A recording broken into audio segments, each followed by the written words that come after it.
Soube tudo quanto se havia passado. Azul mardoqueou seus vestidos e vestiu-se de um saco com cinza.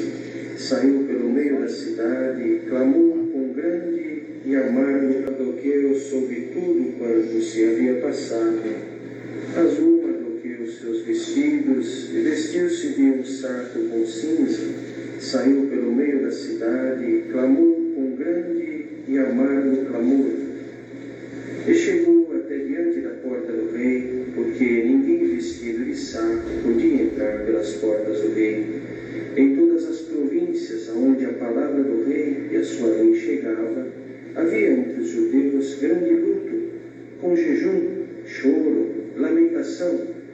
E muitos estavam deitados em saco e em cinza. Então vieram as moças de Ester, os seus eunucos, e fizeram-lhe saber do que a rainha muito se doeu, e mandou vestidos para vestir a Mardoqueu e tirar-lhe o seu saco, porém ele os não aceitou. Então Ester chamou a Ataque, um dos eunucos do rei, que este tinha posto na presença dela, e deu-lhe mandado para Mardoqueu para saber que era aquilo e para quê. E saindo Ataque a Mardoqueu, à praça da cidade que estava diante da porta do rei, Mardoqueu lhe fez saber tudo quanto lhe tinha sucedido, como também a oferta da prata que Amã dissera que daria para os tesouros do rei, pelos judeus, para os lançar a perder. Também lhe deu a cópia da lei escrita que se publicara em Susã para os destruir, para mostrar a Ester e lhe a fazer saber, e para lhe ordenar que fosse ter com o rei e lhe pedisse, suplicasse na sua presença pelo seu povo. Veio, pois, Ataque e fez saber a Ester as palavras de Mardoqueu.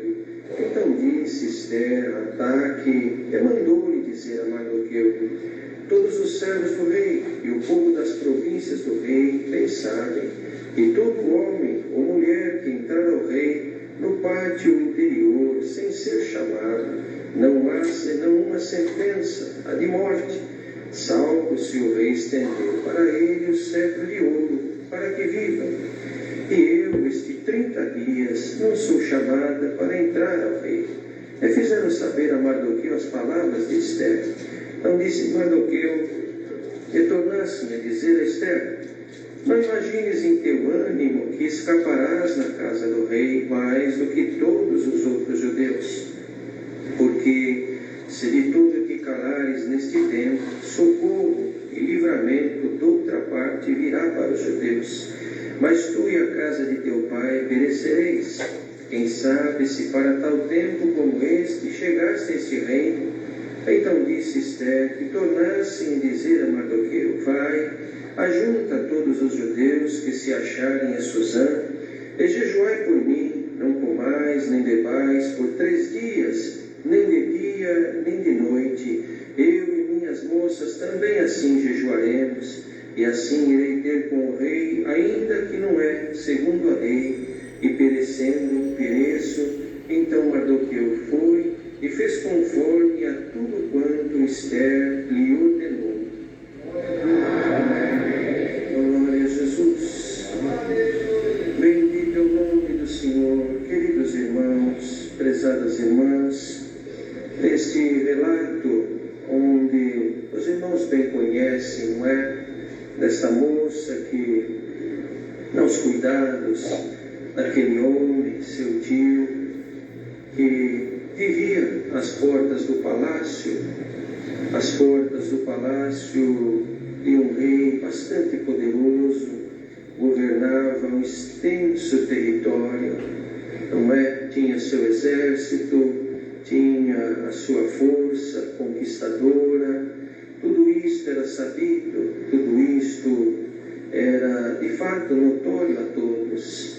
Mas dentro desse reinado, e principalmente dentro do coração de alguns homens, sentimentos que causavam e tentaram causar mais estrago do que o exército, sentimentos terríveis do coração E assim se repete bastante. Nós vemos nos relatos que tem, mesmo nas Escrituras, com relação aos momentos de inquietação do ser humano, quer seja pelo poder, quer seja por dominar ao seu semelhante, por dominar algum território, ou simplesmente por desejar ver o seu semelhante debaixo dos seus pés. Este é um sentimento que permeia a humanidade desde que o homem existe. Lá no início, no relato, os irmãos vejam, entre dois irmãos, Caim e Abel, o que foi que aconteceu pelo sentimento que estava num dos corações. E assim vem, mas aqui diferente, Deus também deixa bem claro que Ele detém o domínio, Ele tem o controle de tudo. Vejam, irmãos, que naqueles dias em que aquele homem esteve às portas do reino, ali vindo de um outro lugar, para que pudesse ter aos seus olhos a sua parente, a sua protegida, ele acabou por presenciar alguma coisa que, de alguma forma, contribuiu para que a vida do rei fosse preservada. Isso ficou na história, não é?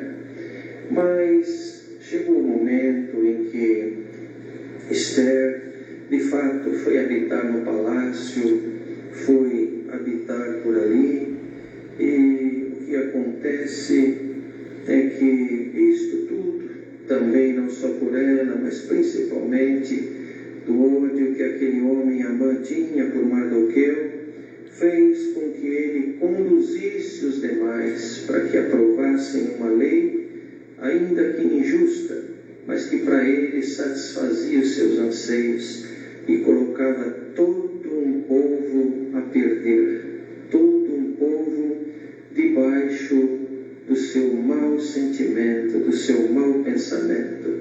Mas como Deus não se rende a nenhuma força contrária, Ele tem o domínio, o comando, Ele fez tudo aquilo que provinha do seu coração.